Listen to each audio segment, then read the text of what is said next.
Today starts a series of videos that we're going to be sort of sprinkling in throughout the rest of the mechanical keyboard content we have on the channel, because it occurs to me there may be some of you out there that aren't super familiar with all the components of a mechanical keyboard and how they function. Understanding these parts can give you a little bit more insight as to the kind of keyboard experience you're going to be having and help you more readily identify things that you can improve upon with your mechanical keyboard experience.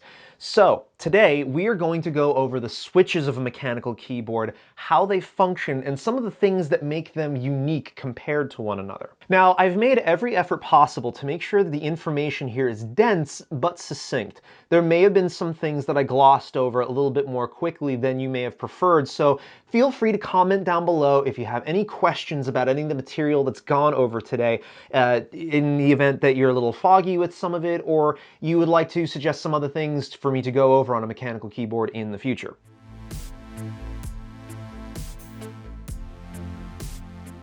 Alright, so to start off, we'll be using Cherry MX style switches for today's video.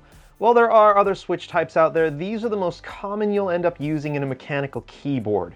The exterior housing typically has more or less the same shape, but there are subtle differences that will change the characteristics of the switch, including composition of the housing and whether or not it has 3 or 5 pins at the bottom. 3-pin, also called plate mount switches, only have the 2 metal contacts and center peg at the bottom of the switch and are held in place by the mid plate of the keyboard, while 5-pin or PCB mount switches have 2 extra plastic feet at the bottom of the switch to help stabilize it in the PCB.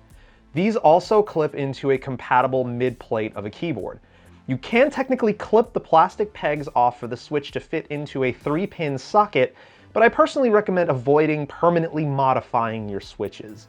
It's also important to note that a 3-pin switch can be used in a 5-pin socket with no issues.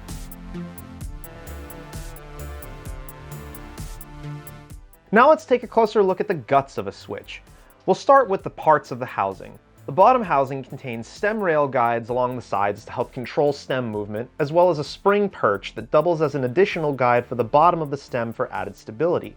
There's also 2 small accommodations for a set of leaf springs, which we'll cover later. The top of the housing is mainly the lid of the switch that holds everything together. There are small accommodations along the side to allow further stem travel, but for the purposes of this video, they don't really do much else mechanically. It's worth noting that the composition of the top and bottom housing can influence the feel and sound of the switch.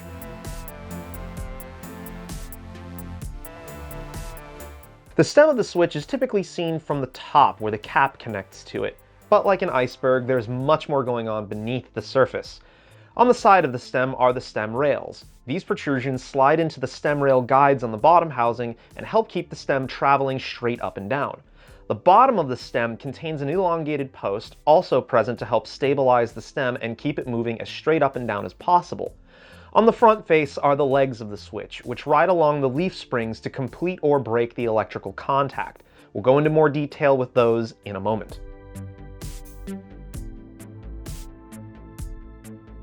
Sitting beneath the stem is the main spring of the switch, which provides resistance as you depress the switch and upward pressure to return the switch to its resting position. Different switches will have different spring tensions, or weight, typically expressed in grams, with higher numbers being heavier springs.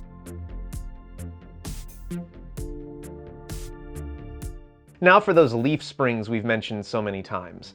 The leaf spring assembly consists of 2 separate pieces with small contact nubs on a flat face on each leaf. The primary leaf spring contains 2 rounded legs that glide up and down the legs of the stem. At full press, the leaf spring assembly is allowed to contact with one another and complete the circuit, telling the keyboard what to tell the host device we just did. Releasing the switch separates the 2 pieces of the leaf spring assembly, breaking the contacts and telling the keyboard you're done with that press. Leaf springs can, in some cases, influence the feel of the switch you're using depending on the thickness of the leaf, the tactility, or lack thereof, of the switch stem, and the composition of the bottom housing.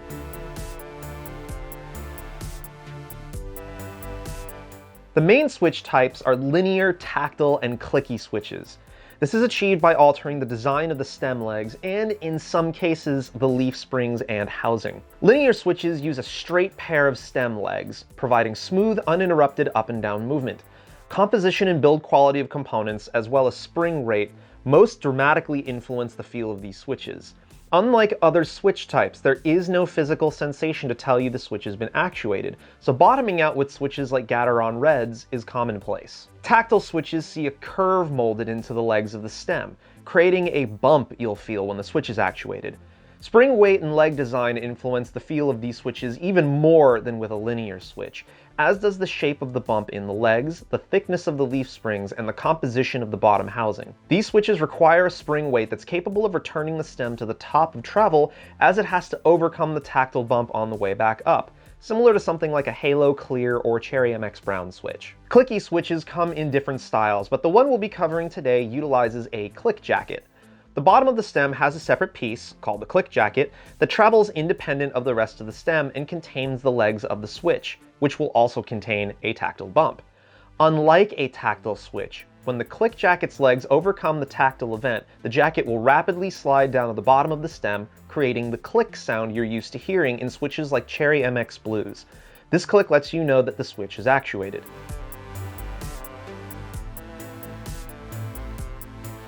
Now, each of these types of switches can also be constructed like a box switch, which dramatically changes the design and introduces some new features.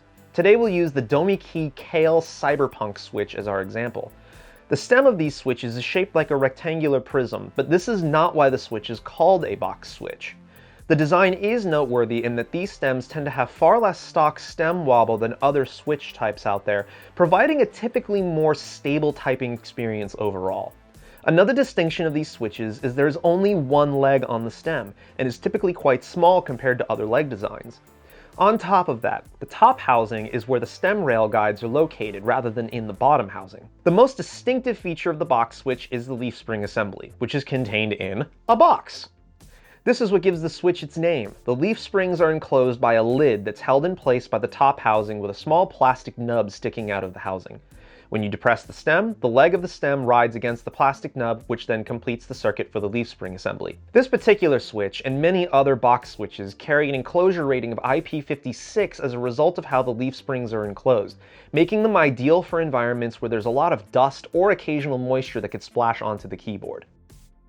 Alright, well that about wraps up this video. Hope you all enjoyed it. I hope you all learned something today. Again, I made every effort to make this as comprehensive a guide as possible, but there may be some questions that some of you still have out there. So again, make sure to leave some comments down below if you're a little unclear on some of the material or you require a little bit more detail on a specific component that we covered today.